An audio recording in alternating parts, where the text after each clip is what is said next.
ମାନସ ବସ୍ତିଆ ଏବେ ବିଜେଡି ରେ ଅଛନ୍ତି ମୁଁ ବିଜେଡି ରେ ଅଛି। କୋଉ ମାନସ ବସ୍ତିଆ से सस्पेंड करछन कोउ मानस बस्तिया जो दल रे नथिले कहउतले ताकू खोजंतु। बिजु जनता दल भितरे आमे नवीन पट्टनायक जेबेटू आछंती दलर सभापति होइछन सेबेटू आमे दलर अछु। एता पूर्व जनता दल रे थिलु बिजु पट्टनायक आदर्शरा राजनीति भितर अछु। एवं बात्या बेले नवीन पट्टनायक सहित संश्लिष्ट एक पूरापूरी संश्लिष्ट रही काम करछु जाइछु जो जगह को जीवा कथा। एवं नवीन पट्टनायक सहित मो मोबाइल रे भी कथा होइछंती बहुत आपण एवं सेते मीडिया सेल टा आमे बुझुतलु रुद्र महांती नामक और जितेंद्र परिडा आमर जो अच्छा जो जो से पिला थिले बिजु जनता दल नुआ तैयार है से आम बुझुलु ये घटना भितर आम दीर्घ वर्ष है राजनीति भितर एवं बहुत समय आप देखिए दीर्घ 4-5 वर्ष है किसी पैनलिस्ट हिसाब से कि स्पोक्समैन हिसाब से कि दलर कथा हो नवीन पट्टनायक कथा हो कि दलर विकासमूलक कथा हो शासन क्षेत्र से भी राजनीति भितर अच्छे एवं सरकार कथा कहू कि नवीन पट्टनायक कथा कहू एबे सरकार बदली गला परे जितेबाला विपर्यस्त घटला पांड्यान जो गोटे मूल रहा यही व्यक्ति जो साधारण ओडिया लोक चर्चा कले ओडिया लोक नहीं उठेले सरकार परिवर्तन हो गला नेपाल जमी परिवर्तन गोटे गोटे तेणु पांड्यान को गोटे विपर्यस्त घटला विरोध दल को आसला जो साधारण लोक नवीन पट्टनायक कथा चाहूले रेकर्ड परिमाण गोटे मुख्यमंत्री भारत रे यही थर जब विजय होता पांड्यान नष्ट करदेला से कथा को लोकों क्षोभ विजु जनता कर्मी क्षोभ और विजु जनता लोक मान स्वर जो पलटिलु सेते बेले जो माने पांड्यान अच्छा चुचमा कि बोक्चा बुहा कि कृतदास से चिहिक उठिले से व्यस्त विव्रत हो गले जे पांड्यान किए कहीं कहे जो मैंने पांड्यान जो दरमा देकी रखी तेणु से गोटे चिट्ठी कले ये दलर लोक नुह जो दीर्घ 3-4-5 वर्ष जो आम जो दलर कथा कहूलु से दलर लोक ना कौटी ता पूर्व दलर प्रचार प्रसार हो कि दलर नाना प्रकार कार्यक्रम भाग नौलु से केमती जाऊँ तेणु पर्यवेक्षक भाई अलग जगह अब्जर्व होगी बुलूलु कि मयूरभंज मालकानगिरी शुणु गोटे गोटे गोटे व्यक्ति विषय में दीटा चिठी है तेणु यही से स्पष्टीकरण जो मानस बस्तिया किए से जो मानस बस्तिया ना दलर कहीं नुआ से मानस बस्तिया मु ने जहाँ ना सस्पेंड कर सीए मु ना मु अलग से दी जन किए सी दल तार स्पष्टीकरण को जी देती प्रताप जेना देती प्रताप जेना तो होती कार्यालय दायित्व अच्छा श्रृंखला कमिटी जहाँ जहाँ जो मैंने सस्पेंड कर 15 दिन भितर से 33 जन लोक को सस्पेंड कले सी कौन सस्पेंड अधिकारी जो अधिकारी श्रृंखला कमिटी अध्यक्ष होती देवी मिश्र ये किए सस्पेंड कर समस्त को कोकसरार ब्लॉक चेयरमैन भाइस चेयरमैन करमर गोटे युव नेता पार्थ मुदुली कर मानस बस्तिया ना बाहर कर ये तेणुक ये घटना गुड़िक प्रताप जेना को किए दायित्व देला प्रताप जेना विरोध में जो शिक्षा मंत्री थे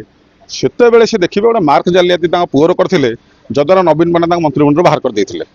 एवं नवीन पट्टनायक जो डबल मर्डर केस आसला महांगारे से नवीन पट्टनायक टिकट देले ना ना माल माल अभियोग महालिंग कलेजर संश्लिष्ट थे आप देखिए एवं से जो डबल मर्डर महांगा केस थे नवीन पट्टनायक टिकट न दे पुओ को देते पुओ ना रिसेंट गोटे केन्द्रापड़ा थाना केस आसी देखिए 48 लाख टंकार यही भाया लोक जो अशोभनीय असामाजिक और नाना प्रकार दुर्नीति छन्निध हवा नाना प्रकार जो विगत दिन से भी महांगा निर्वाचन मंडल में जी सांसद अच्छा को टेका पकईवा पथर पकईवा गाली गुलज करवा अंडा पकईवा यही सब घटना भी आप गणमाध्यम देखी ये व्यक्ति जनक जन चरित्र टोटाली गोटे असामाजिक तत्व को जारी एवं डबल सुप्रीमकोर्ट कही डबल मर्डर केस ना संश्लिष्ट करा तदंत हो से व्यक्ति आसिक गणमाध्यम लोक तो जहाँ बाहा बाहा कहते आप अनुभव कर से व्यक्ति कौन कर जहाँ को पाँच खाली जो ये कर सस्पेंड करदेलु सस्पेंड पांड्यान कथार हबार कारण और कर कारण 650 कोटी टका को हड़प करने एवं विजु जनता को रक्षा करने नवीन पट्टनायक चेहरा को भल करने नवीन पट्टनायक जेहेतु दुर्नीति मुक्त गोटे ओडिशा गठन योजना करते जो मान ना दुर्नीति आस नवीन पट्टनायक बाहर करने कथा ना सी कौन कर जो मैंने दल कथा उठाऊँ नवीन पट्टनायक फेवर कथा उठाऊँ दलर के भल के हम उपदेश दौरान कि कथा कहते ये आग दलू बाहर कर दलू बाहरी गले ये 650 कोटी टका पांड्यान हड़प कर जो देवी मिश्र कि जो 2-3 जन लोक रही प्रताप जेना भाया भाया से से बांटी देकी तार आउ सब पैसा हड़प कर कथा उठुचे बीजेपी और कांग्रेस पाखर मोटा अंकर पैसा नहीं बीजेडी विरुद्ध मु बीजेडी विरुद्ध गोटे बैट ना से जो मैंने कहते 4-8 लोक आम गणुन ନଚାହିଁ ସେଇମାନେ କଂଗ୍ରେସରୁ ପଇସା ଆଣି ବିଜୁ ଜନତା ଦଳକୁ ଭାଙ୍ଗିବା ପାଇଁ କଂଗ୍ରେସଠୁ ଅଳ୍ପ ଅଳ୍ପ ପଇସା ଆଣୁଛନ୍ତି ବିଜେପିଠୁ ପଇସା ଆଣି ଯେହେତୁ ସେମାନେ ମୂଳ ବିଜୁ ଜନତା ଦଳ ଲୋକ ନୁହନ୍ତି। ବିଜୁ ଜନତା ଦଳ ଯେତେବେଳେ ବିଜୁ ବାବୁଙ୍କ ମୃତ୍ୟୁ ଘଟିଲା ସେତେବେଳେ ଏଇ ବ୍ୟକ୍ତିମାନେ ବଜାର ଘାଟରେ ମିଠା ବାଣ୍ଟିଥିଲେ। ଏ ଜାନକୀ ପଟ୍ଟନାୟକ କଂଗ୍ରେସ ଆଗକୁ ଯିବ, ବିଜୁ ପଟ୍ଟନାୟକ ଚାଲିଗଲା। ତେଣୁ ସେ ବ୍ୟକ୍ତିମାନଙ୍କ ବିଷୟରେ ଆପଣ ବି ଯେତେବେଳେ ଚର୍ଚ୍ଚା କରୁଛନ୍ତି ମୁଁ ଆଉ ଅଧିକ ଉତ୍ତର କଣ ଦେବି? ଆଉ ଗୋଟେ କଥା, ବିଜେଡି ଯଦି ଚାହୁଁନି ଆପଣ ବିଭିନ୍ନ ଚ୍ୟାନେଲକୁ ବିଜେଡି ସପୋର୍ଟରେ ଶୁଣନ୍ତୁ, ମୁଁ କେବେ ବିଜେଡି ଆପଣଙ୍କୁ କହିନି ଲେଖନ୍ତୁ। ଆପଣ କଣ ଲେଖିବେ ସେଇଟା ଆପଣଙ୍କ ଉପରେ ନିର୍ଭର କରୁଛି। ମୁଁ ଆପଣଙ୍କୁ କଣ ତେଲ ମାରିକି ଡାକିଛି ଆସନ୍ତୁ ନା ରିକ୍ୱେଷ୍ଟ କରିକି ଡାକିଛି? ଆପଣମାନେ ଲେଖିଛନ୍ତି କଣ ଲେଖିବେ କଣ ନାହିଁ। ସାଧାରଣ ବାକ୍ ସ୍ୱାଧୀନତା ଯେହେତୁ ଅଛି, ପ୍ରତ୍ୟେକ ବ୍ୟକ୍ତି ତା ବିଷୟରେ ମତ ଦେଇପାରିବ, ମନ୍ତବ୍ୟ ଦେଇପାରିବ। ଆପଣ କଣ ଲେଖିବେ, କଣ ଡିଜାଇନିଂ କରିବେ, କି କଣ ରୋଷ୍ଟିଂ କରିବେ, କି କଣ ଆପଣ ତାକୁ ଭାଇରାଲ କରିବେ, ସେଇଟା ଆପଣଙ୍କ ଉପରେ ନିର୍ଭର। ମୁଁ ଆପଣଙ୍କୁ ରିକ୍ୱେଷ୍ଟ କରୁନି ଆପଣ କଣ ମୋ ଡେଜିନେସନ ଲେଖିବେ। ସାଧାରଣ ଜଣ ଓଡ଼ିଆ ଲୋକ, ଓଡ଼ିଶାର ସ୍ୱାଭିମାନ ପାଇଁ, ଓଡ଼ିଶାର ସ୍ୱାର୍ଥ ପାଇଁ ଆମେ ଲଢ଼େଇ ଜାରି ରଖିବୁ। ଏବଂ ପାଣ୍ଡିଆନ ହଟା ଅଭିଯାନର ଯେଉଁ ବିଜୁ ପ୍ରେମୀମାନଙ୍କର, ନବୀନ ପ୍ରେମୀମାନଙ୍କର, ବିଜୁ ଜନତା ଦଳ ଅସଂଖ୍ୟ ଲୋକଙ୍କର ସ୍ୱର ହବୁ ଏବଂ ପାଣ୍ଡିଆନକୁ ଏଠୁ ବିଜୁ ଜନତା ଦଳ ହଟେଇବୁ। ନହେଲେ ବିଜୁ ଜନତା ଦଳ ଯୋଉ ସ୍ୱର ହେବା କଥା ସେ ଠିକ ଢଙ୍ଗରେ ଚାଲୁନି, ସେ ସ୍ୱରକୁ ଆମେ ଆଗକୁ ନେବୁ। ନେପାଳରେ ଗୋଟେ ଘଟଣା ଘଟିଗଲା।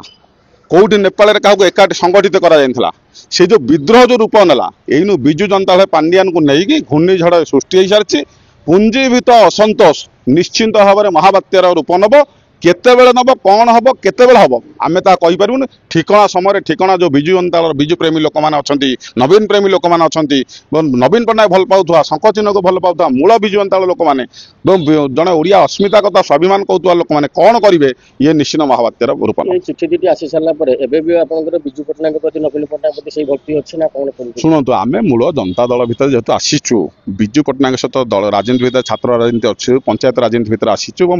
ବିଜୁ ପଟ୍ଟନାୟକ ସହିତ କଂଗ୍ରେସ ରାଜନୀତି ଭିତରେ ଆସିଛୁ। ସିଏ ସମୟ ହେଉଛି ବିଜୁ ବାବୁଙ୍କ ସହିତ ଆମର ଯେମିତି ସ୍ନେହ ଶ୍ରଦ୍ଧା ଆଶୀର୍ବାଦ ଯେମିତି ଥିଲା ସମ୍ମାନ, ସେ ସମ୍ମାନ ବୋଧ ଆଜି ବି ଅଛି। ଏବଂ ଆମେ ନବୀନ ପଟ୍ଟନାୟକ ପ୍ରତି ଯୋଉ ସ୍ନେହ ଅଛି, କାହିଁକିନା ସେଇ କଣ କିଟା ଯୋଉ ଲୋକ ସସ୍ପେଣ୍ଡ ଅର୍ଡର ଯାହା ଯାହା ନାଁରେ କରିଛି, ନବୀନ ପଟ୍ଟନାୟକ ଗୋଟେ ସସ୍ପେଣ୍ଡ ଅର୍ଡର କଲେ ଯାଇକି ଆମେ କହିବୁ ଯେ ଏଇଟା କଣ ହେଇଛି କି ନ ହେଇଛି। ନହେଲେ ଠିକ ସମୟ ଅନୁସାରେ କଣ ହବ ନ ହବ ଆମେ ଏବେ କହିପାରିବୁନି। ମାନସ ବସ୍ତିଆ ଏବେ ବିଜେଡିରେ ଅଛନ୍ତି? ମୁଁ ବିଜେଡିରେ ଅଛି। କୋଉ ମାନସ ବସ୍ତିଆକୁ ସେ ସସ୍ପେଣ୍ଡ କରିଛନ୍ତି, କୋଉ ମାନସ ବସ୍ତିଆ ଯୋଉ ଦଳରେ ନଥିଲେ କହୁଥିଲେ ତାଙ୍କୁ ଖୋଜନ୍ତୁ। ମୁଁ ଯୋଉ ମାନସ ବସ୍ତିଆ ସିଏ ମୁଁ ଅଛି।